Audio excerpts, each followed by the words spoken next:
Hello student, welcome to life science classes. मैं धनंजय कुमार धनंजय। तो आज आपके जो बताने वाला हूँ कि कैसे हम नीट एम्स जिम्पर को क्रैक कर सकते हैं।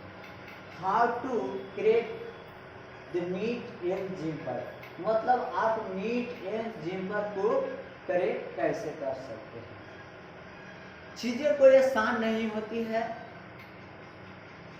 मुश्किल होती है। अगर आपको जहां पर आसान लग रहा है तो आप समझिए कि कहीं ना कहीं डॉट पर आप जा रहे हैं। इसी तरह एक कहावत है कि curt is life don't get destroy but it help to realize with in power and potential so that difficult know that you are too difficult. यार डिफिकल्ट मुश्किलें ही मेरा जिंदगी है, डोंट गेट डिस्ट्रॉय, इसको बर्बाद मत करो। But it help to realize, इसको माध्यम से आप रियलाइज करो with in power and potential, जो आपके अंदर जो पोटेंशियल है, सो डैट ताकि डिफिकल्ट मुश्किल जाने की वो चीज़ आपसे ज़्यादा डिफिकल्ट है। ठीक है, तो हम जो अगर दूसरा बंदा कर सकता है तो हम क्यों नहीं कर सकते हैं। और सबसे बड़ी बात है कि आपके लिए एक चैनल लाइफ साइंस क्लासेस के रूप में ले लाया हूँ। इसलिए लाया हूँ कि मैं बहुत से मेरे भाई बहन ऐसे होते हैं कि जिनको बड़े बड़े कोचिंग में पढ़ने का के लिए फी का इशू होता है, रहने का इशू होता है, खाने पीने का इशू होता है, हर तरह का वहाँ पर इशू आपको देखने को मिलता है। तो मैंने समझा कि ये ऑनलाइन ही क्लासेस एक बेस्ट आइडिया है, जिसके माध्यम से हम लोग कम फी में अच्छा स्कोर कर सकते हैं। दूसरा बात है, कभी कभी ऐसा होता है, बहुत सा सिचुएशन आता है कि आप जैसे आप 10th के गए, 11th में गए, हो सकता है किसी भाई को इंजीनियरिंग कॉलेज में जाना हो प्राइवेट से, उसमें ज़्यादा पैसा लगता है। हो सकता है आपकी बहन की शादी करना हो।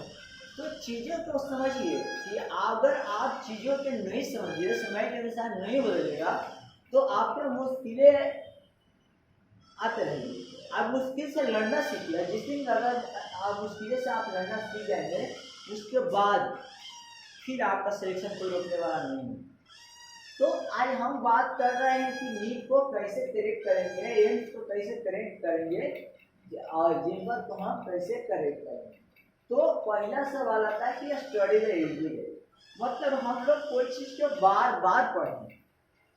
अगर बार बार पढ़ने से, आप टीचर अभी हम लोग का बताते थे स्कूल ही लाइफ में कि जब मैं 11-12 साल का एक्सपीरियंस है, फिर भी मैं आपको पढ़ाता हूँ तो कुछ ना कुछ सीख सकता हूँ। जब बताइए कि जो टीचर 11-12 साल से पढ़ा रहा है और वो पढ़ा रहा है तो सीख रहा है, तो आप ये जान लीजिए कि अगर आप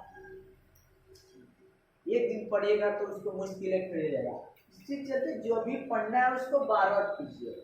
मैं जानूंगा कि शुरुआत में आपको ज़्यादा एफिशिएंसी टाइम से लगेगा, ज़्यादा टाइम गेन करना पड़ेगा, लेकिन बाद में होगा कि एक बार आप स्टडी कर लिए तो दूसरा बात आपको शायद कम समय लगेगा।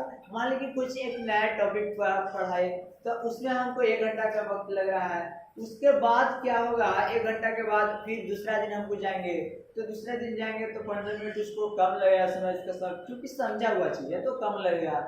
फिर तीसरा दिन पढ़ेंगे तो उससे भी कम समय लगेगा, और फिर अगले दिन पढ़ेंगे तो उससे कम समय लगते आएगा, और बार बार रिपीटिंग होने से आपका माइंड में वो चीज सेट हो जाएगा। तो ये हम बता रहे हैं सब नीट एम्स जिम्पर को करेक्ट करने का आइडिया आपको बता रहे हैं। ठीक है, तो पहला क्या है कि स्टडी द एवरीडे, हम लोग को प्रत्येक दिन पढ़ना है। एक दिन नहीं, हम लोग को प्रत्येक दिन पढ़ना है। दूसरा, रीडिंग द टेक्स्ट बुक, जो एनसीईआरटी का बुक होता है ना, हम जानते हैं कि नीट में 70 से 80% क्वेश्चन उसमें नीट के ही बुक से आता है। लेकिन प्रॉब्लम यह होता है कि बच्चे सोचते हैं कि हम एनसीईआरटी को पूरा रट लेंगे। जी नहीं, बायोलॉजी इज द स्टोरी, ये स्टोरी का समान है, रट्टा का समान नहीं है। हर चीज का कंसेप्ट यहाँ पर है, समझे। तो हम सोचते हैं कि उसको रट लें, लेकिन ऐसा होता ही नहीं। एक वर्ड एनसीईआरटी एक ऐसा बुक है जिसने बहुत सारे लेखक राइटर मिलकर लिखते हैं, उसको में सब अलग अलग कंट्रीब्यूट करते हैं। तो उन लोग क्या करते हैं कि हाइडन वर्ड करके लिखते हैं, जैसे एक वर्ड में उन्होंने एक वर्ड का एक लाइन का डिस्क्रिप्शन, 2 लाइन का डिस्क्रिप्शन उन्होंने एक वर्ड में लिखा है। अब वही हाइडन वर्ड अगर हम लोग की जगह सीख गए जो छिपा हुआ है, तो फिर आप एनसीईआरटी को अच्छे तरह से कवर कर पाओगे। तो दूसरा हम बताएं कि रीडिंग द टेक्स्ट बुक। तीसरा आता है कि reading the text book before the class study. अगर आप क्लास के स्टडी से पहले अगर जाके उसको रीडिंग कर रहे हैं, तो हम ये समझते हैं कि आप भले ही 100% 100% गेन नहीं कर रहे हैं, 75% गेन नहीं कर रहे हैं, 50% नहीं गेन कर रहे हैं, लेकिन फिर भी कुछ तो कुछ गेन होगा ना। 25% को तो कम से कम होगा ना, ये कुछ भी नहीं होगा। आपको मन में सवाल आएगा, तो अगर क्लास कर रहे हैं तो वहां पर आपको फिर उसको सवाल को जानने का इच्छा आंसर जानने का इच्छा जागृत होगा। जब इच्छा जागृत होगा तो आप उसको जल्दी पकड़ना स्टार्ट कर दीजिएगा। तो मैं यही कहा कि अगर आप रीडिंग टेक्स्ट बुक कर रहे हैं तो बिफोर द क्लास से पहले पढ़ के जाए। अब चौथा बात हम बताऊंगा कि आपको क्या आने वाला है, attend the class activity. Attends the class activity, attends the class activity।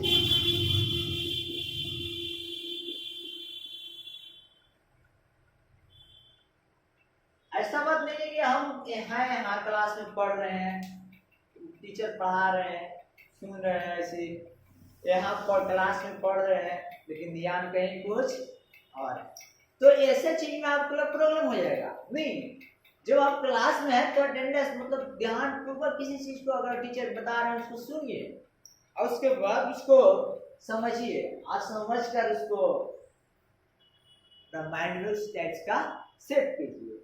तो हम कहते हैं कि अगर क्लास में आप जाते हैं तो वहां पर एक्टिविटी रहती है। जब एक्टिव रहिए, कोई चीज को मतलब सुनने के लिए इच्छुक जागरूक होना चाहिए।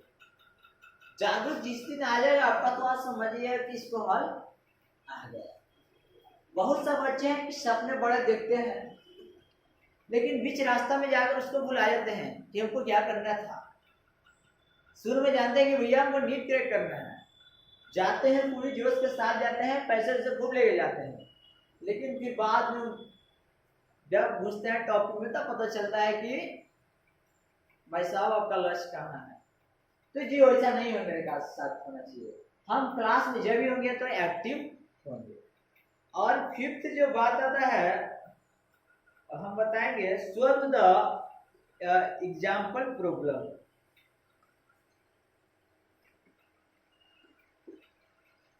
solve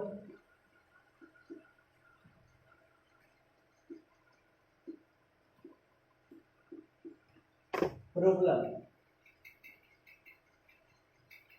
मैं अब बड़े में लिखता हूं ताकि आपको पता चले।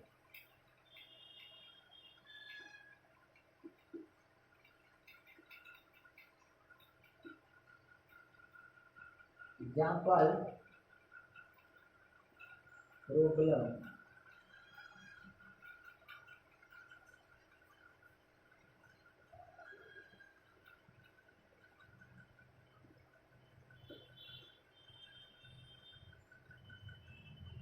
प्रॉब्लम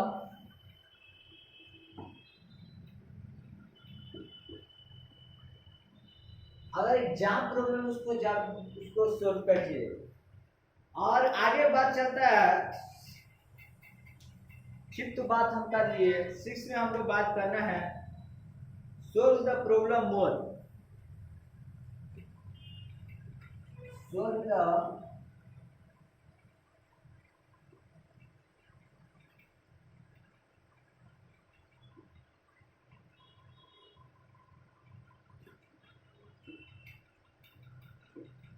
मोर, मतलब जो भी आपके साथ प्रॉब्लम आता है, जो डीडी पे आता है और जो अच्छे अच्छे बुक आते हैं जैसे दिनेश का आते हैं, इनवर्स का आते हैं, ट्रूमैन का आते हैं, तो बहुत सा क्वेश्चन आप लगाइए। बहुत अगर क्वेश्चन लगाते हैं तो वहाँ पर आपको परेशानियाँ होगी, और जब वहाँ परेशानियाँ होगी आपको तो उस क्वेश्चन के आंसर जानने के लिए आपको जागरूक होंगे। जब क्वेश्चन के आंसर जानने के लिए जागरूक होंगे तो आप टीचर के जाएंगे या फिर टेक्स्ट बुक के या कुछ भी अदर बुक पढ़ेंगे उसको हम सॉल्व करेंगे। तो इससे आपका प्रॉब्लम अधिक से अधिक आप ज़्यादा क्लास में सीख सकते हैं। चौथा और नेक्स्ट बात करेंगे help to YouTube. Help to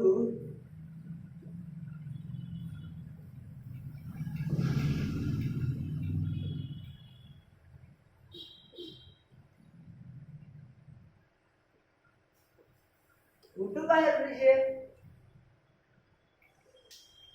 देखिए ये चीज हम इस उस बंदा के लिए लाए हैं जिनके अंदर जागरूक हो, इच्छा हो कि नहीं हमको नीट क्रैक करना है तो करना है, लेकिन उसको कंडीशन इकोनॉमिक कंडीशन ठीक नहीं, फाइनेंशियल कंडीशन ठीक नहीं है, तो वो सोच पाते हैं कि हम नहीं, मेरे पास फाइनेंशियल प्रॉब्लम है यार, मैं कैसे कर पाऊंगा, नहीं कैसे नीट क्रैक कर पाऊंगा या नहीं कर पाऊंगा।